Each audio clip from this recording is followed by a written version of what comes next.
Console પ્રેસમાં આપ સૌનું હાર્દિક સ્વાગત છે। ગળતેશ્વર નદીમાં ડૂબતા 3 મિત્રોના મોત નીપજ્યા।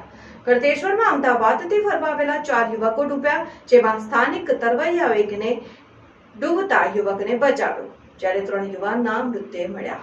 દાંડી બીચ અને પોઈચા ખાતે ડૂબી જવાથી મોતની ઘટના હજી તાજી છે, ત્યાં તો ગુજરાતમાં વધુ એક દુર્ઘટના બની છે। ગળતેશ્વર નદીમાં ડૂબતા 3 મિત્રોના મોત નીપજ્યા છે। ગળતેશ્વરમાં અમદાવાદથી ફરવા આવેલા 4 યુવકો ડૂબ્યા, જેમાં સ્થાનિક તરવૈયાઓએ એકને ડૂબતા યુવકને બચાવ્યો, 3 યુવાનના મૃતદેહ મળ્યા। અમદાવાદથી કુલ 9 મિત્રો ગળતેશ્વર ફરવા આવ્યા હતા અને એક મિત્રને ડૂબતા બચાવવા માટે અન્ય 3 મિત્રો પાણીમાં કૂદ્યા, જેમાં આ દુર્ઘટના બની। માહિતી અનુસાર મહીસાગર નદીમાં કૂદતા એક મિત્રને બચાવ્યા બાદ એક એમ 4 મિત્રો પાણીમાં ગરકાવ થઈ ગયા અને 9 જેટલા મિત્રો અમદાવાદથી ગળતેશ્વર ફરવા માટે આવ્યા।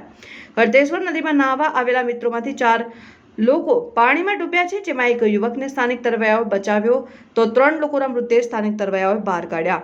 મૃતકોમાં સુનિલ કુશવાહા વટવા અમદાવાદ અને હિતેશ ચાવડા ખોખરા અમદાવાદનો સમાવેશ થાય છે। ત્રીજા મૃતદેહની ઓળખ હજુ બાકી છે। સેવાલિયા પોલીસ ઘટના સ્થળે પહોંચી કાર્યવાહી હાથ ધરાઈ છે। મૃતદેહોને પીએમ માટે સેવાલિયા સરકારી દવાખાને ખસેડાયા।